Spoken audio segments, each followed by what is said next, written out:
Any health-related information on the following show provides general information only. Content presented on any show by any host or guest should not be substituted for a doctor's advice. Always consult your physician before beginning any new diet, exercise, or treatment program.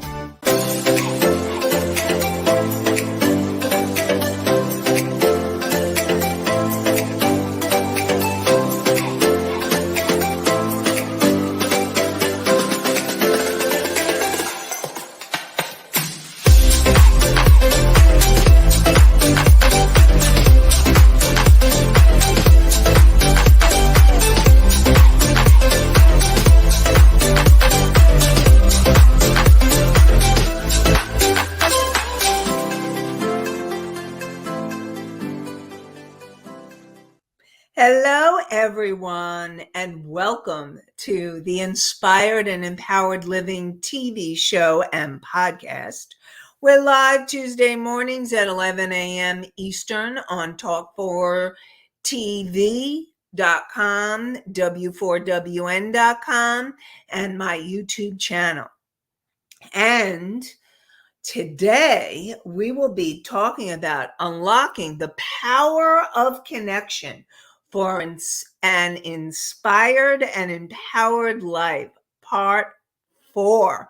That's how important this topic is. We're doing part 4, and it's all about connection. Imagine a life where you are not just existing, but you're truly thriving, where your relationships are meaningful, and your self-love propels you forward. This is the life you deserve, and it all starts with the art of connection. And today we'll be exploring more about the art of connection. And I see that we have Allie in the house. Welcome, Allie. So, first, I want to start off with, we've been talking about this topic for the last few weeks, and at the end of last show, Misty had a comment. Hopefully Misty's here, and she had a comment, and I want to start off with that comment so that we can continue on where we left off last week. Misty asked, or actually she commented, one issue is the need to be aware that it is a pattern or habit. Many don't accept that. Okay, so what we were talking about last week is in connection. When you start connecting with yourself, one of the first steps that's really, really important is the being able to have conscious awareness. So being able to have conscious awareness of a habit or a pattern is really important. And what Misty was actually saying is that a lot of people either don't want to be aware of any habits or patterns, or they may become aware of it and they may not want to do anything about it. And here's the thing. You can't make someone change their habits or patterns. The only thing that you can do is change your habits or patterns.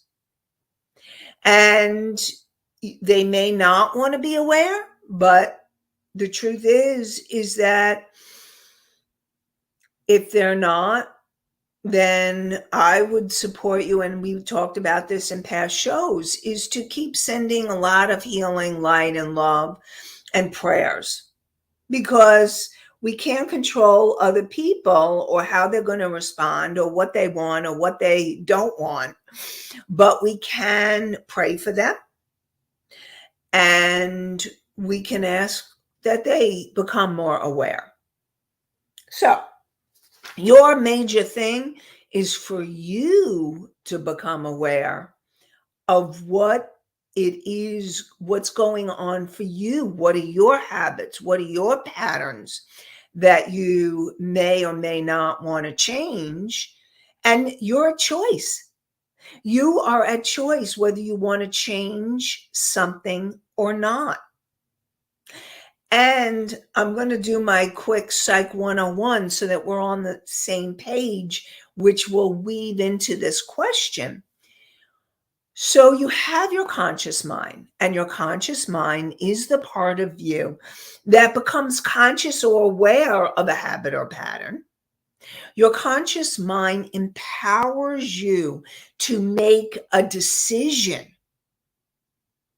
of what you are choosing to change or choosing not to change. But remember, the choice is yours. And that even in that choice, making a conscious choice. Now, eventually, I hope that all of you, if it's something that's destructive or hurtful for you, I really would hope that you would want to eventually make the changes. And as you connect with yourself more deeply, as you find out and discover more of who you are, you may decide that you want to make those changes more easily.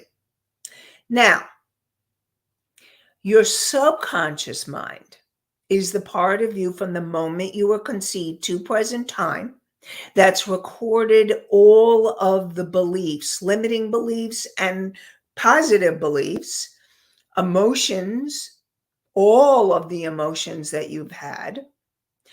And your job is to uncover those limiting beliefs and emotions that would block you from moving forward in your life and having an inspired and empowered life.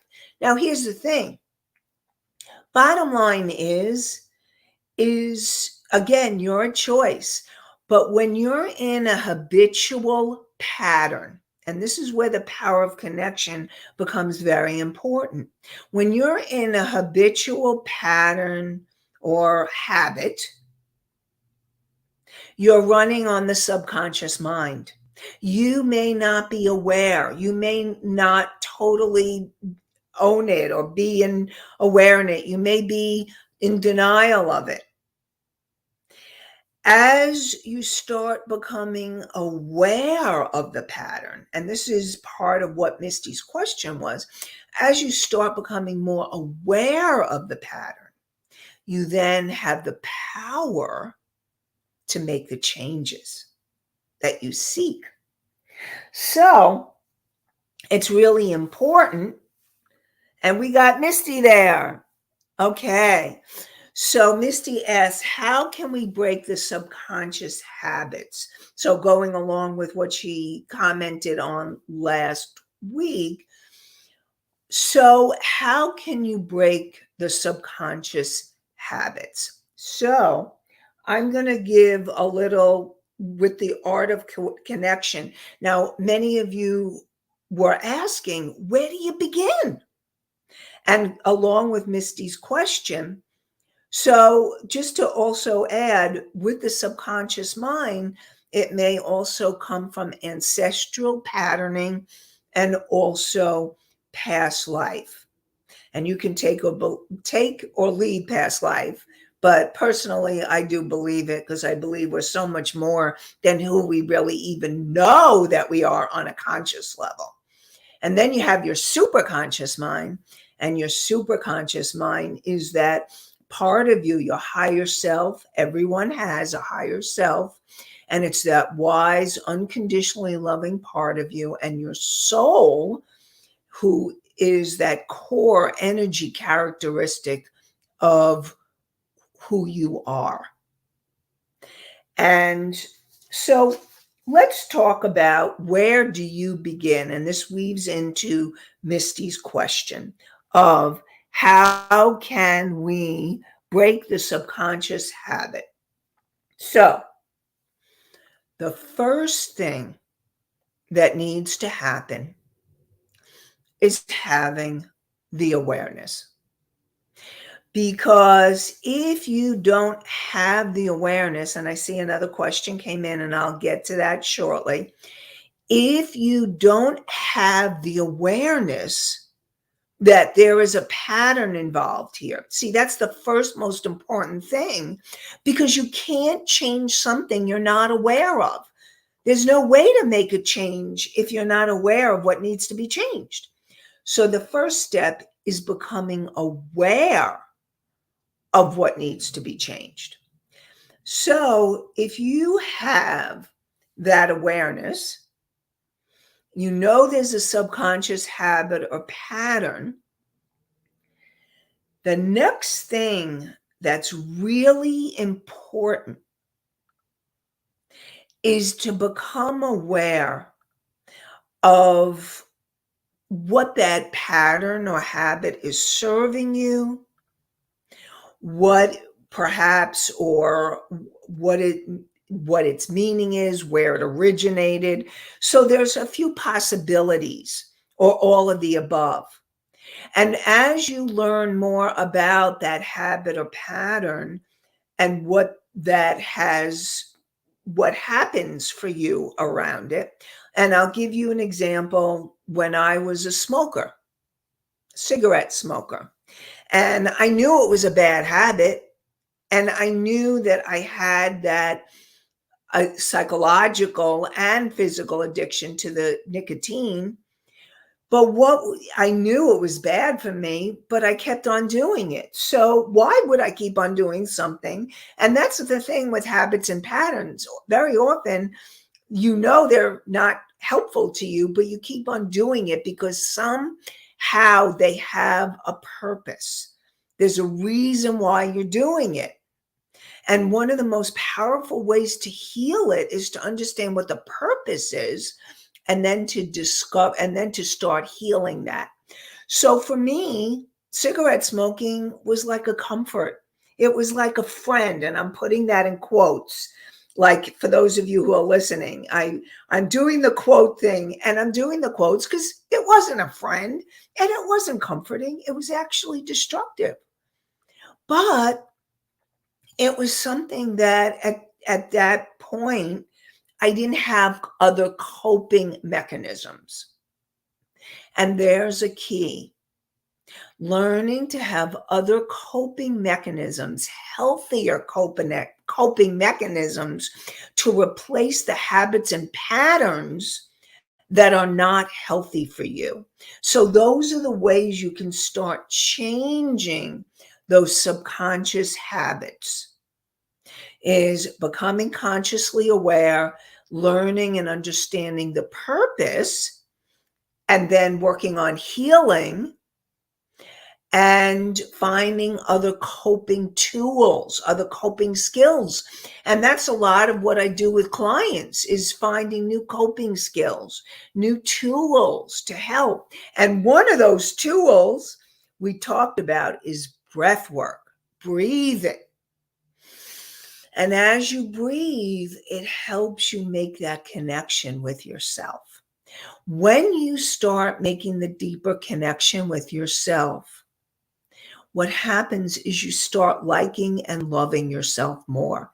As you start liking and loving yourself more, the things that used to work for you may not work anymore, because you start saying, you know what?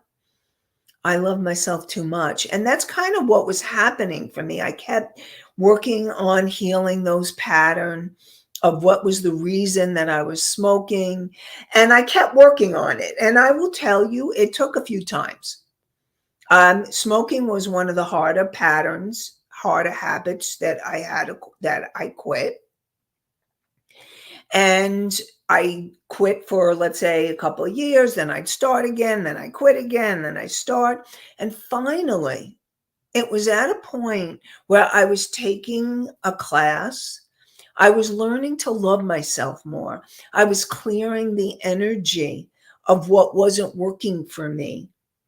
And I finally made the decision. And I know that I got help from higher power, source, God, universe, whatever you want to call it.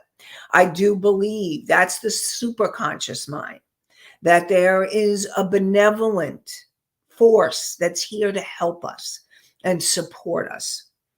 And that force helped me to finally let go of cigarette smoking.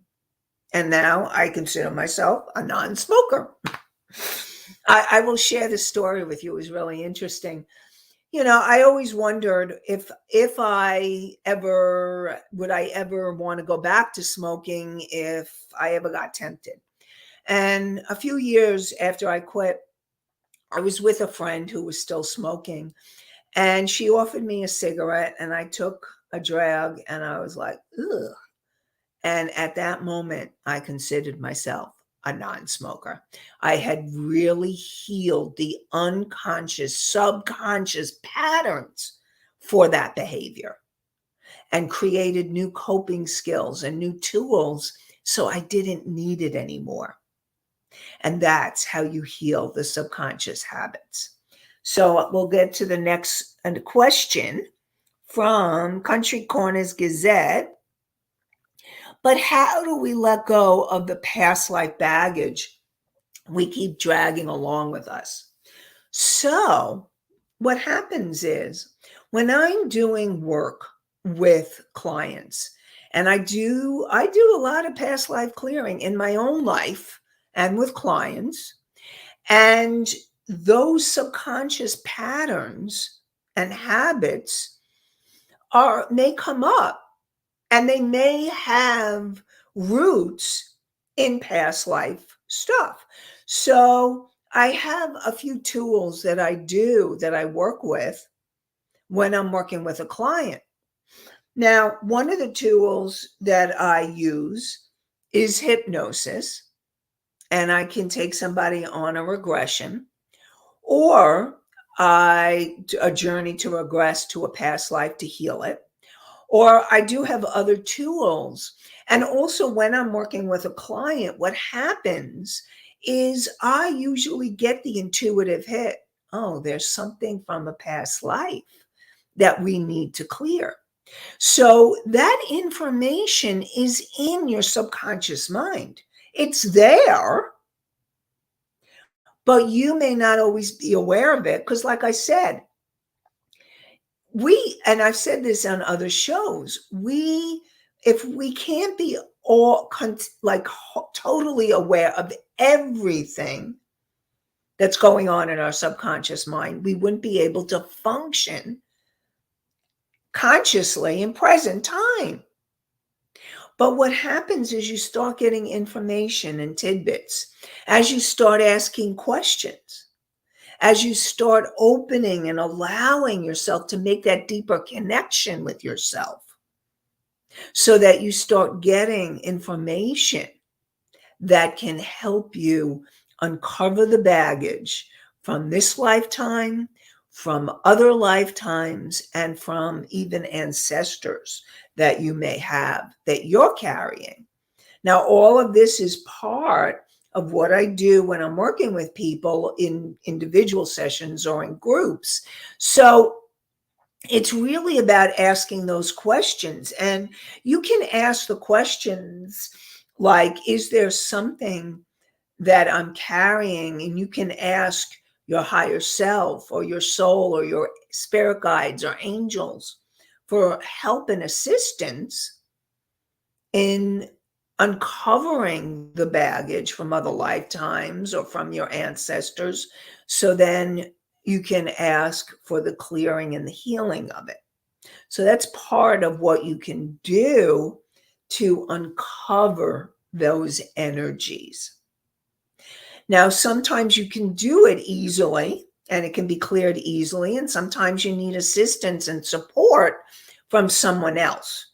So it really depends on what the pattern and habit is and how you need help or clearing. So we'll go to the next question.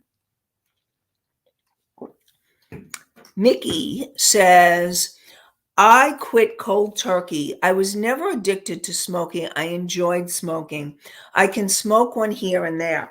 So, Mickey, I really want to acknowledge you for being able to quit and being able to make that conscious choice, and also to not get like sucked back in if you have a cigarette here and there. So, really want to acknowledge you for being able to do that. Congratulations.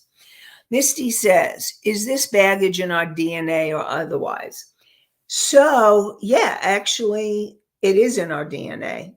It is in our auric field, our energy field. It's in our chakras, and chakras are energies. They're energies. They're energies along your spine.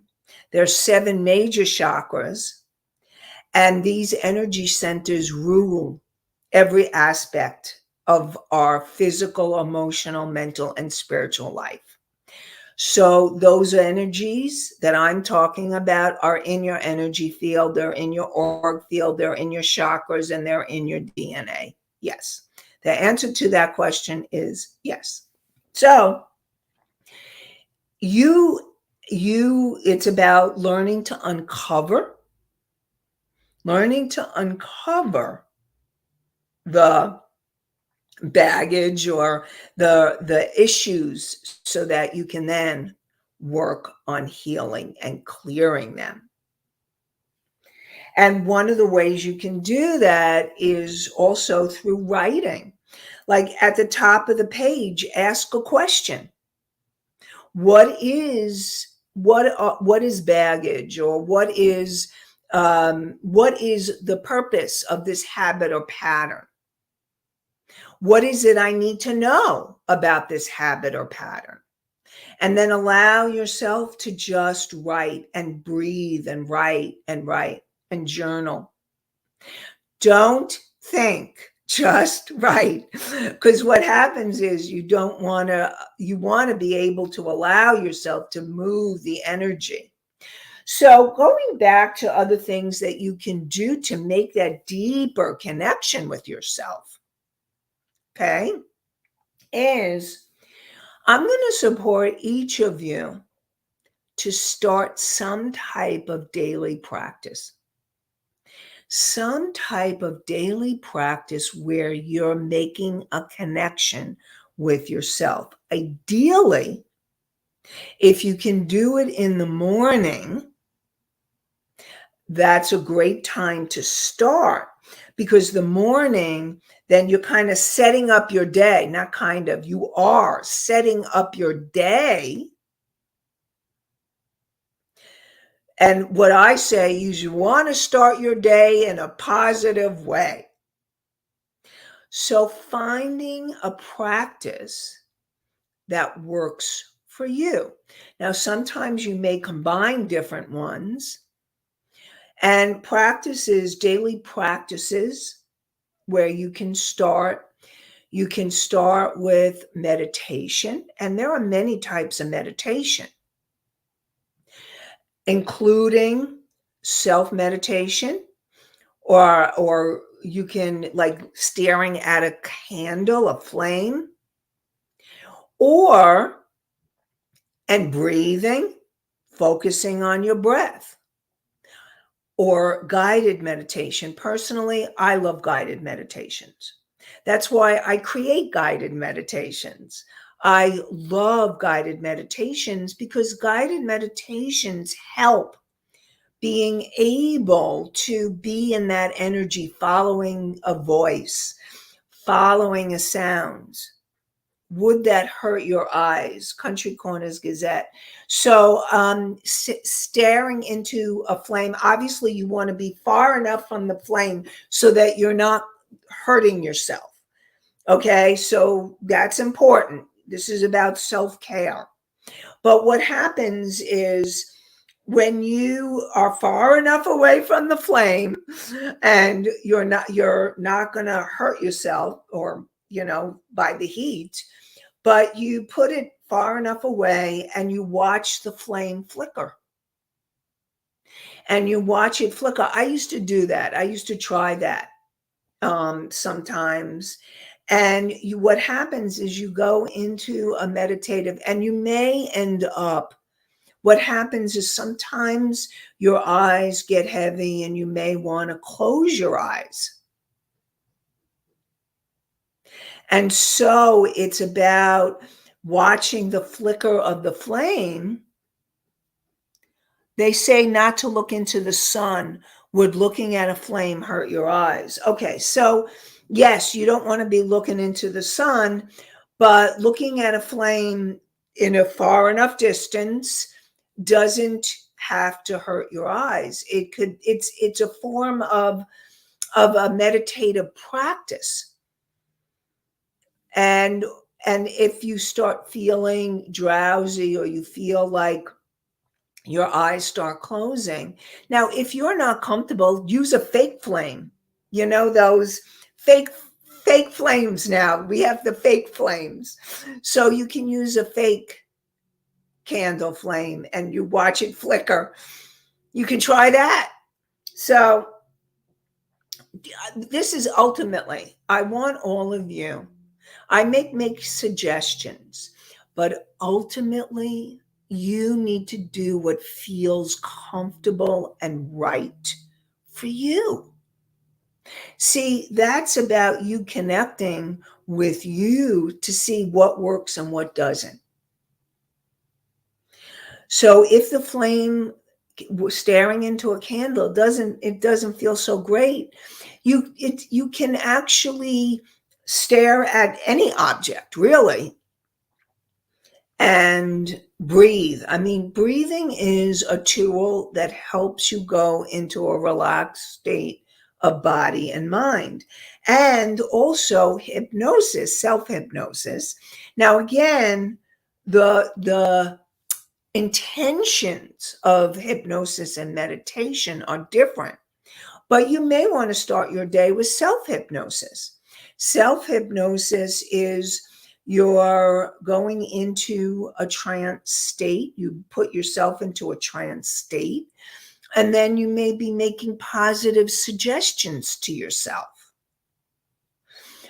So you're doing something that will really help and support you. Meditation, you're working on relaxing yourself, working on mindfulness, working on connecting more deeply to yourself so that you're making that deeper connection. So starting your day in a positive way is a powerful way to start connecting more deeply with yourself. And it could be meditation or self-hypnosis. It could be connecting with your body, using your breath. It could be going out in nature and taking a walk, but being mindful and really noticing. Because sometimes if you're in your head and you are in thinking mode, you are not connecting with yourself. You're actually in your head in the past or the future. And in thinking mode, it's learning how to come out of thinking mode and into your body, working with your breath, making that connection with yourself. And another way to make a connection is the journaling. That's another way. So I want to share with you, I have a meditation that you can easily download. And this meditation can help you make a deeper connection with yourself. It's clearing the energies, connecting with your higher self, and then tuning in to if you have a decision, what decision to make. So you would go to inspiredandempoweredliving.com/meditation, meditation.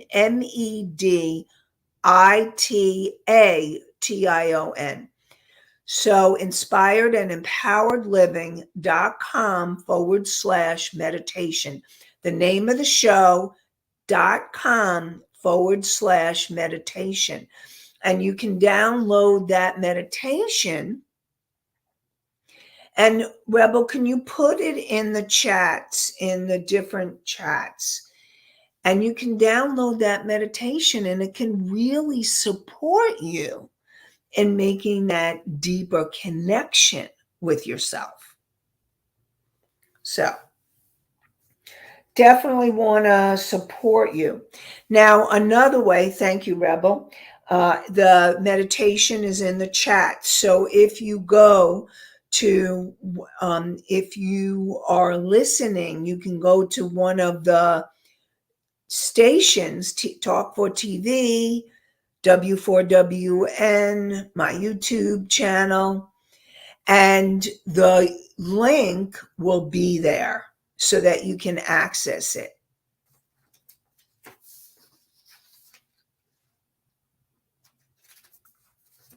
Okay. So you have meditation and prayer. Prayer is another way to make that connection with yourself. You can also have yoga. Yoga is another way to make that connection with yourself. And visualization, positive, inspirational reading can help support you to feel more positive. You know you're in that connection mode. See, this is the thing. When you make the connection with yourself, now you may have a feeling that you need to feel. Sometimes I will tell you, when I've connected with myself and I'm feeling maybe a little down or sad, and I'm not really sure why, and then I realize and I start to feel the grief. And it may be an anniversary of a loved one passing or their birthday, or it may be something else. And then what happens is I start to become aware of something else that's creating that sadness. And I allow myself to cry, acknowledge it, because the more you can acknowledge your feelings, that's part of making the connection with yourself. The more that you can acknowledge your feelings, and then you can feel them, not hurting yourself, someone else, or the environment. You feel the feeling and you let it go. You then can shift your energy to a state of feeling more peace, relaxed, love, joy, gratitude. Those are the states of your soul and your higher self. Those are the states that you are working, that you want to move towards, so that you can have a more inspired and empowered life. Now, I have another thing that I want to support you is in connecting with nature. Making a connection with nature is a powerful tool. Being able to go outside and really feel the energy, watch a sunrise or a sunset, and whether you're at the beach or in the mountains, or you're sniffing the flowers in a garden, whatever you're doing, really work on being present with the experience of being in nature, really making that connection. You know, the saying, take time to smell the roses. So I'm telling you to take time to smell the flowers, to watch the sunsets. And yes, Country Corners Gazette, I love it. They said It feels so good to walk barefoot on the ground. Yes, that is a powerful way to make connection with yourself and with the earth. And that brings up a good point, which is grounding. The more that you can ground, and one of the ways is walking barefoot. And walking barefoot on the grass or the sand at the water's edge of an ocean or a lake, feeling the sand and feeling the water at your feet, really allowing yourself to become present to the sensations and the feelings helps bring you into present time and helps you feel more grounded. You know when you're grounded, when you're connecting with the earth. I was doing a workshop last night and somebody said, earthing. We go to the Gulf, Country Corners Gazette. Yep, we go to the Gulf. They go to the Gulf. Well, because you're right there. I think, what are you in Louisiana? I think you're in Louisiana, right on the Gulf. So makes sense. Definitely go into the Gulf. Mississippi. Okay, you're in Mississippi. All right. So definitely being able to go to the Gulf or to the ocean. I get to go to the Atlantic Ocean in Long Island because I'm in New York, and it's really powerful to witness the ocean. And then I heard people who live by Great Lakes. I was having a conversation with someone over the summer, and we were talking about the Great Lakes. And the Great Lakes, it looks like an ocean because it goes on and on and on. That's why it's called the Great Lake. So there's so many places to make that connection. And so what they were saying last night is earthing. You know you're grounding when you can feel the earth. You're feeling the connection, your feet in connection with the earth. And breathe. Your body. That's why when I help myself ground, I feel my breath and I feel my feet. Now, you may be inside. If you're inside, you can be barefoot and feel, let's say, wooden floors or the tile. If you're wearing socks, you may want to take off your socks, or you may not. Even feel the energy of the ground below you. All of that helps you make a connection and finding yourself making a connection. So I have, and this is really important about making a connection also. This is really, really important. And it's becoming aware of how you are talking with yourself. Are you talking positively to yourself, positive self-talk, or are you beating yourself up, putting yourself down? And it's really important to start learning how to have that positive self-talk. And thinking about, like, for example, I'll give you an example. And I see the question came in as soon as I finish what I'm saying. Like, for example, instead of saying, I can't do this, perhaps you can imagine yourself saying, I'm willing to learn, or let me work on trying, or let me learn, let me be in the process. Let me try it. See what happens. And maybe even say to yourself, I can do this. I can do this.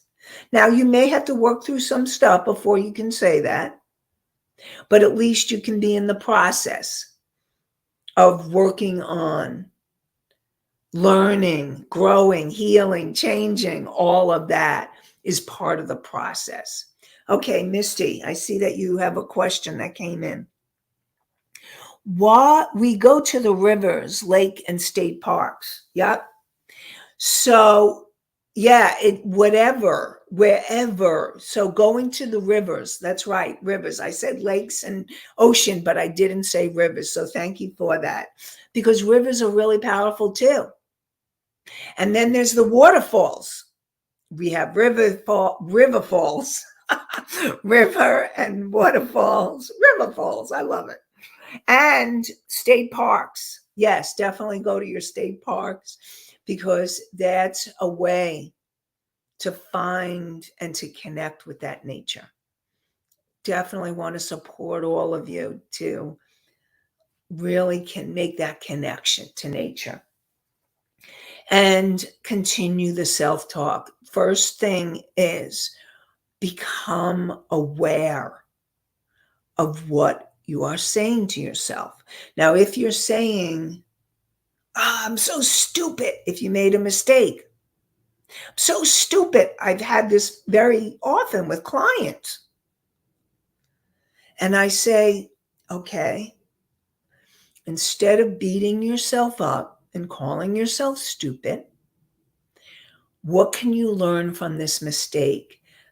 Turn it around and use it as a learning opportunity and say, okay, I made this mistake. And what can I learn from this? Now, if you felt like you hurt someone, you said something that you later regret, then you may want to apologize or make amends. Instead of calling yourself stupid, find the ways to turn that around and learn from the experience. Understand, because what I really want to support all of you in remembering, none of us are stupid. We are all on this journey together and learning and growing, especially you listening to the show. You're on a journey to create a more inspired and empowered life. And you are so much more than you can even imagine. And I really want to acknowledge you for being here, for learning, for growing, and for changing your life in bigger ways and smaller ways. Every step counts. So we are, so really, let me just go over making the connection with yourself, starting your day in a positive way. The first step in connection is the awareness, is having the awareness, being able to have the awareness that you are, that there's a habit, a pattern, or self-talk, which all is habits and patterns. Become aware. First step, making that deeper connection with yourself. Once you become aware and become conscious of the habit, the pattern, the behavior, the way that you're talking to yourself, then you can start doing something about it. You can help make deeper connection with yourself by starting your morning. And you can do it in the evening too, before you go to sleep at night, or sometime when you get home from work. Your choice of how you make that connection, but finding the way. Because the deeper that you connect and the more you connect with yourself, it's a powerful, exciting, amazing journey to get to know you and to open to more consciousness. Starting your day or being in the day where you're meditating or praying or being in nature, breathing, using your breath, finding new coping skills, positive self-talk. All of those are powerful ways to make that deeper connection with yourself. And I want to support all of you in knowing that you can do it. I believe in you. And I believe that you're moving towards having that inspired and empowered life. So we'll be live in a couple of weeks. Join us. And for more inspired and empowered living.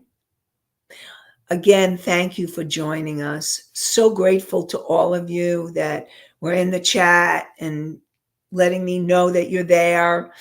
And thank you to all of you, whether you're listening live or viewing live or at a later time. Thank you all for being here. And we're live on Tuesday mornings, 11 a.m. Eastern on talk4tv.com, w4wn.com, my YouTube channel. And you can listen to the podcast 24/7 on iHeart, Spotify, Pandora, Apple, and Amazon. And thank you so much for being here. Thank you, Country Corners Gazette. Thank you for being here with us. Thank you. Thank you for thanking me. So grateful. And I want to wish you all an inspired and empowered week and an inspired and empowered day. Have a great one, everybody. Bye for now.